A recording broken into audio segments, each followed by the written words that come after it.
Stop me if you've heard this before, but an Auburn star is not getting enough love.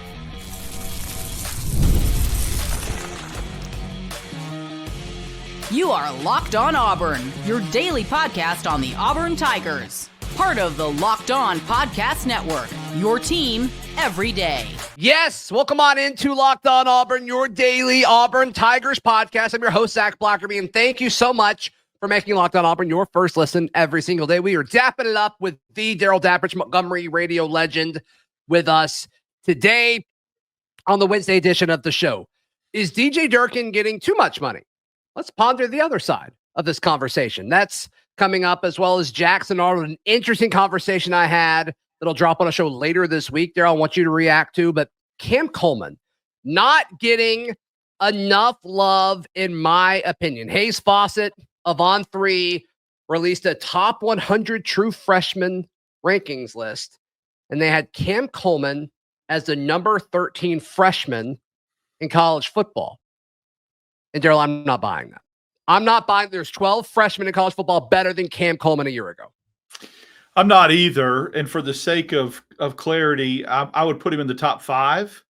Let me play devil's advocate for a second and say, although I don't agree where he's ranked, I think the reason why he's ranked there could be defined to 3 small letters, KLS.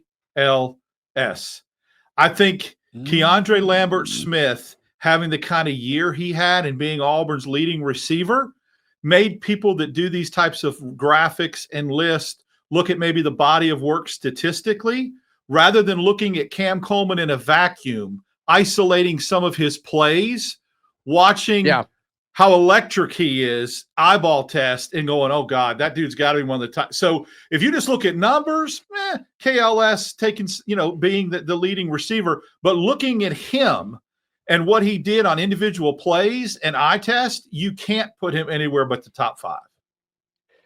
No, especially how he ended the season when he became a larger part of the offense. And, Hugh Freeze and Peyton Thorne said that they didn't make wasn't part of the game plan to get Cam Coleman more targets, which you and I have both said before, like, why not? Like, why wasn't that the game plan? But, throwing him more jump balls over the course of the season and, getting him more involved at each level of the passing attack clearly made Auburn's offense better. I think we all agree Auburn's offense got better over the course of the season, at least when it came to moving the football and taking care of the football. And Cam Coleman was a part of that. I don't think there's any question. He was also a human highlight film. It's not just that he made catches, it's some of the plays he made and how they made them. I don't remember specifically because it's been months ago, but I think it was the Louisiana Monroe game that he made one of the best catches I've ever seen live in college football. It was the Odell Beckham type catch. It was incredible. Where he leaned back. I mean, look, yeah, it's just counted as 6 points like every other touchdown, but you have to take into consideration level of difficulty with this kid. He makes dynamic plays look routine.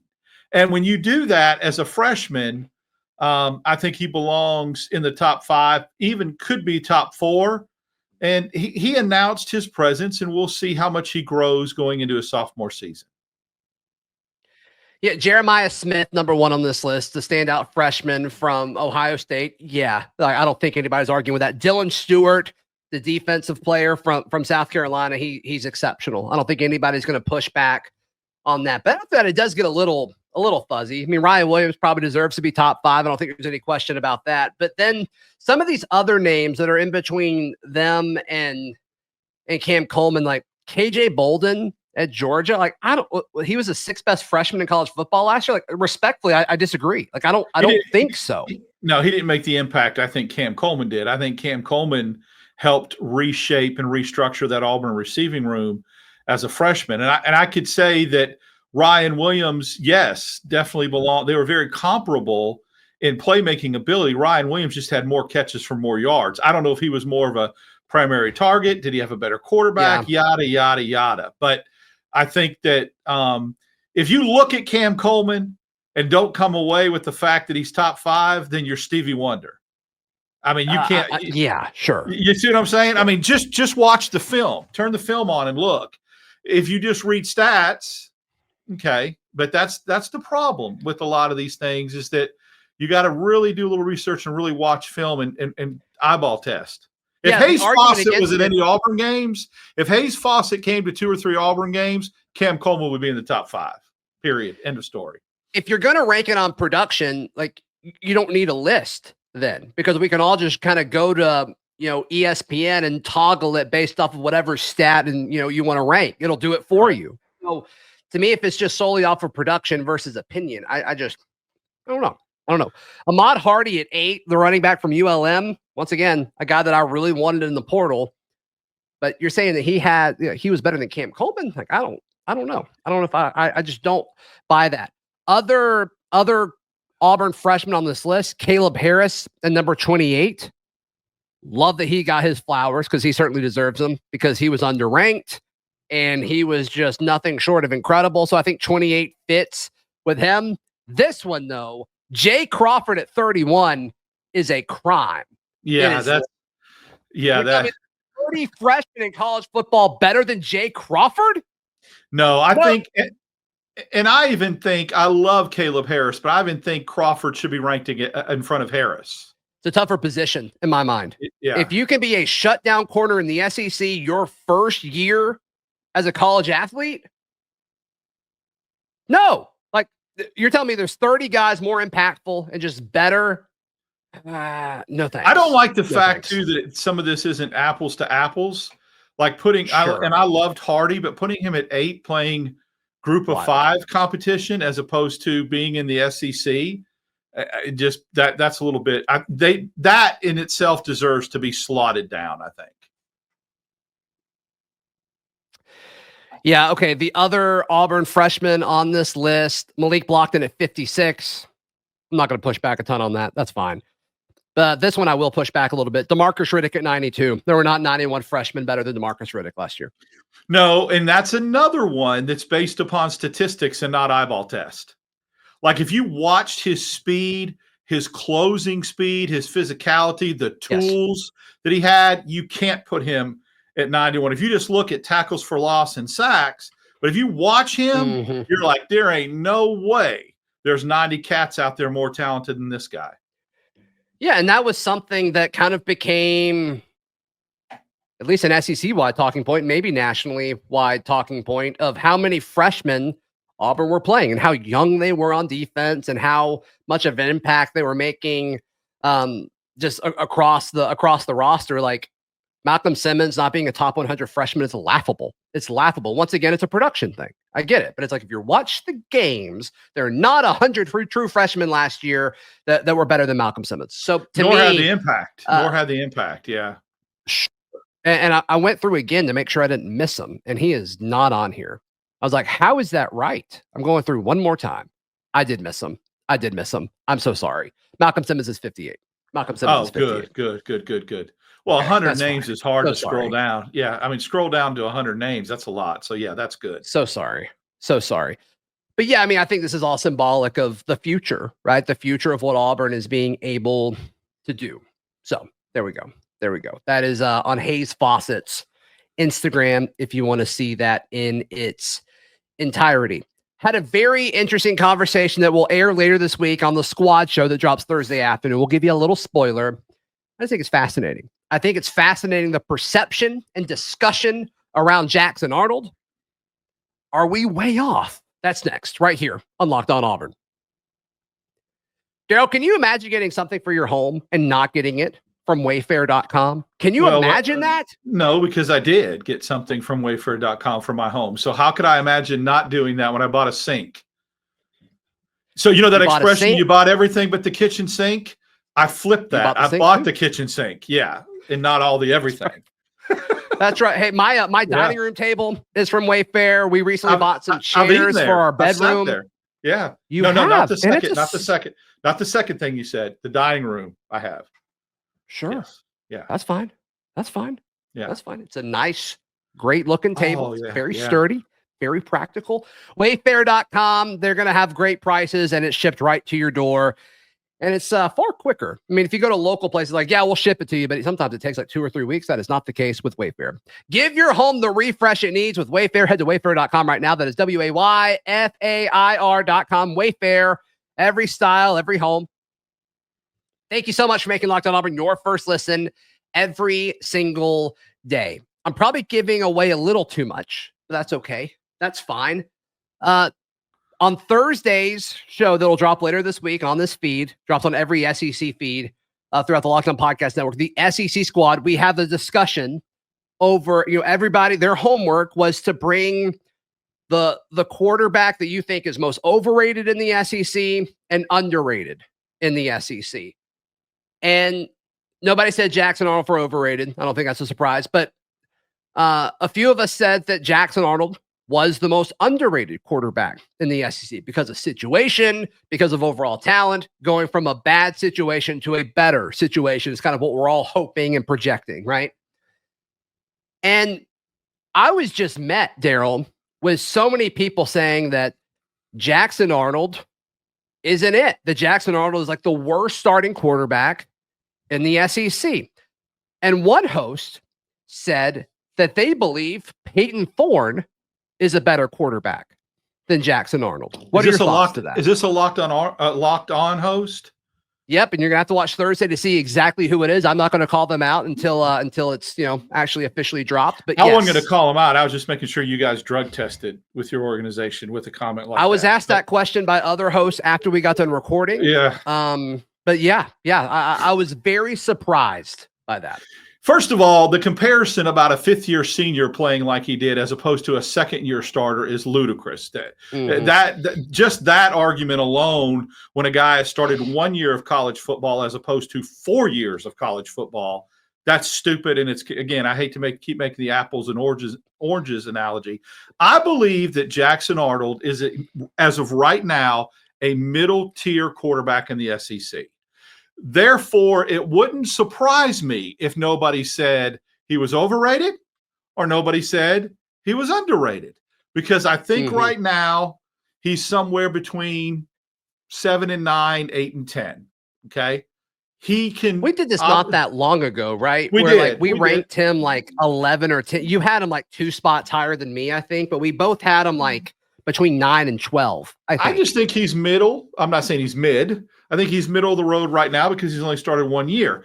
I think he has an opportunity to be the fastest riser in that quarterback class because of where he'll be projected in the rankings at even at 12, 13, just to move up 6 slots, get you to 7th, which isn't inviting you to the downtown athletic club in New York, but what a rise, right? If you move up 6 spots. So I think he has the best opportunity to show the most improvement out of any quarterback in the SEC, period.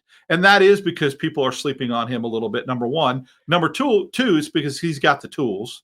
He's got all the attributes and the tools. And 3, let's see him get out from underneath the system. Now, the system has to change a little bit and be a little bit more quarterback friendly with Freeze and what happens. But I think that the potential is there. So I like where he's at. I like that he's kind of, under the radar.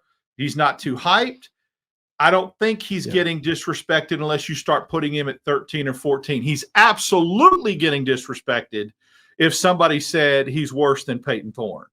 That's crazy talk. Yeah, I just wish, and I actually asked him to repeat it. You guys can hear it on Thursday, but I'm there with you. I think we're kind of singing the same song here. Is it just everybody's like wanting Hugh Freeze to fail? Like, is that what this is? It's recency bias. Understand this. It's not just Hugh Freeze. It goes back to this narrative that Auburn ran off Bo Nix, and when they ran him off, he flourished under a different coach in a different system. And there's nothing that's not true about that. That is true. But that was under a different regime. Then Hugh Freeze comes in, and Peyton Thorne kind of struggles in 2023, right? Everyone's expecting improvement in 2024. And although there was improvement, people have blinders on, don't want to see the improvement, don't want to recognize or acknowledge that Peyton Thorne got better because he wasn't good enough. I get that. Because of what happened the last 2 years and because of Bo Nix going somewhere else and absolutely flourishing, people forget that Malik Willis went somewhere else and absolutely flourished. And you can't have both sides of that argument. You can't play one side of that coin and not the other. So I get it. Jackson Arnold's going to have to show significant improvement for people to become believers in Auburn turning out quarterbacks. And let's be honest, we've talked about this before. Auburn doesn't have a great reputation recently of quarterbacks coming into that system. They don't. You're right. I mean, Stidham did his first year, then he regressed his second year, right? I mean, TJ Finley didn't do anything, but I mean, you can't. So there's a track record there. Yeah, exactly. There's a track record that I think Auburn has to break that bias, and it just takes one quarterback to do that. Yeah, and Jackson Arnold certainly has the path to do it. So does Deuce Knight at some point in his Auburn career. I got a hypothetical for you. Let me throw a hypothetical real quick. Go ahead. Sure. Hit me with it. Do you believe Jackson Arnold has the same stats or is the same type of quarterback last year if Lincoln Riley stays at Oklahoma?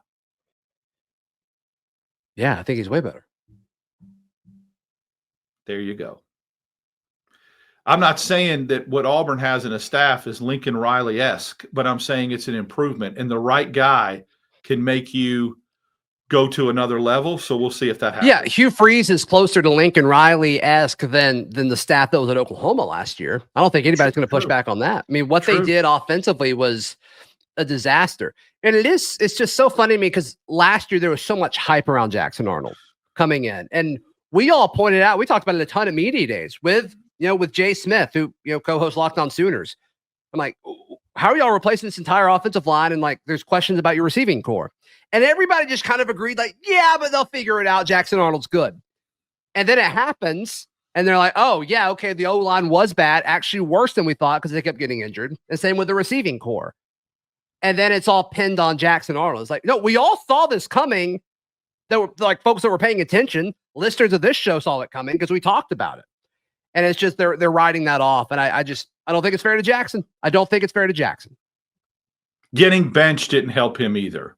That's a real hard bias to get over when you see somebody or know somebody got benched. It's really that's an inherent bias towards somebody, I think. I get that. Hard to argue against that for sure. All right. Yeah. So I still think Jackson Arnold not getting enough respect. What do you think? Let us know. DJ Durkin, we're all excited about the extension, holding off Ohio State. But let's ask the question, did Auburn pay him too much? That's next, right here on Locked On Auburn. Today's show brought to you by our friends at Alumni Hall. Darrell, can you imagine buying Auburn gear anywhere other than Alumni Hall? No, you do it online, go in person. Absolutely great place to get Auburn gear. Yeah, it doesn't matter if you want your jerseys or your quarter zips or your polos and collared shirts.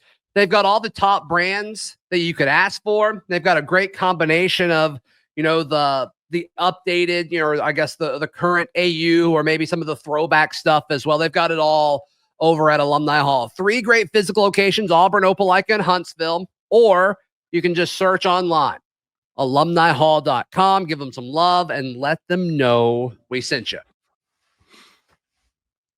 Thank you so much for making Locked On Auburn your first listen every single day. Darrell, you and I were talking on the phone earlier. I don't think you'll mind me referencing this conversation. Sure. When we were discussing kind of getting a game plan, like what exactly we're tackling today. And I'm stoked about the DJ Durkin hire. I've been gassing him up. I've done like 3 shows on it now, it seems like. And so you posed a different point of view that I don't agree with, but I do think it's worth discussing.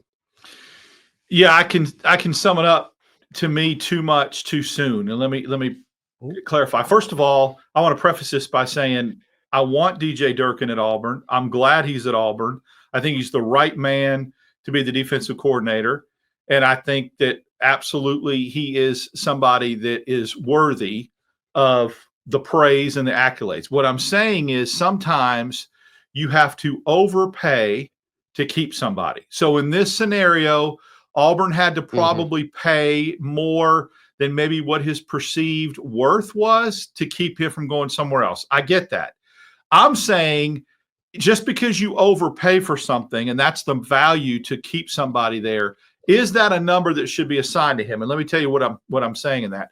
I think DJ Durkin, I would have liked to have seen one more year of his defense, what he does this coming year before giving that extension for that much money. And the reason why I say that is, although he really showed me a lot last year, his defense improved considerably the second half of the season. We can go back to that recency bias thing. People seem to forget the first half of the season. Everyone wants to, get all over the offense and talk about the offense and Peyton Thorne, but Auburn lost some football games because they couldn't get off the field 3rd and long, 4th and long, committing stupid penalties to extend drives.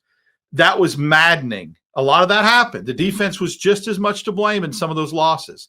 To his credit, he figured it out, straightened it out, and I want him at Auburn. I'm glad he's at Auburn. I'm just saying Auburn overpaid and may have pushed the button a little quick, panic button, from keep him from going somewhere else a little too soon. But sometimes I guess you have to do that in this environment. Yeah, I guess my question then is what is overpaying then? I mean, you're looking at a guy that was wanted by the defending national champs. We all know this has been reported now, Ohio State coming at him. And to me, you've got to do whatever you can. If the best program in college football right now, because they're the defending national champs, you've got to do what you've got to do to keep them. We've also discussed, how effective he is on the recruiting trail and how effective he's been in navigating the portal. I mean, it sounds like he was a big part of Amaris Williams coming back, which is kind of an underrated storyline and win so far this offseason. And so to me, it's okay, let's say Auburn overpaid by $500,000, right? Let's say instead of, going to 2.5, they went to 2 or whatever, from 1.2 to 2 million. I still think you save more money long-term because you don't have to worry about guys potentially leaving in the next window, because the guy who recruited them and made all these promises and has this great relationship with these young defensive players that we've talked about earlier in the show, I think it kind of saves you there. I think we're talking about two different topics. I don't disagree with you that Auburn did what they needed to do to save him. That's a horrible look if you get outbid. What I'm saying is, during that process, two things can be true at once. They did what they needed to do, but they probably overpaid. And you're saying, well, they didn't overpay if they got him. Well, yeah, they did. Because here's what I'm saying. I know his value on the recruiting trail and retaining players and portal and all that really helps drive this. But when you look at the overall totality of it, I believe you're the one that told me he's the second highest coordinator now in college football. Is that correct? I think that's correct. I didn't tell you that. But I was on a show this morning. I'm sorry. I was on a show this morning, and the Penn State, somebody's coordinator. The Penn State DC, I think, is paid more. Yeah. So he's second in the country. So all I'm saying is, on a team that went 5-7, on a defense that gave up some questionable things early in the season, he is now the second highest paid coordinator in the nation. To me, that seems a little bit of overpaying. If you want to say he's overpaid by is he truly the second best DC in college football if he is the second highest paid coordinator? It's no, I don't think that he is. But I think in the current situation at Auburn, do they need him more? Because, if Auburn doesn't win this year, it does kind of feel like we're hanging on by a thread and kind of keeping all this talent together. Because if Auburn goes 6-6, I do think you're going to start to see talent walk out the door. And once again, so to me, I think it's worth it.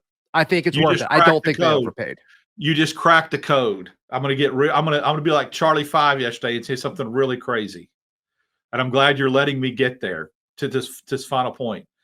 Auburn had to do what they needed to do to keep DJ Durkin, because in my opinion, if Hugh Freeze doesn't get it done next year and somehow Auburn parts ways with Hugh Freeze, DJ Durkin could be your next head coach.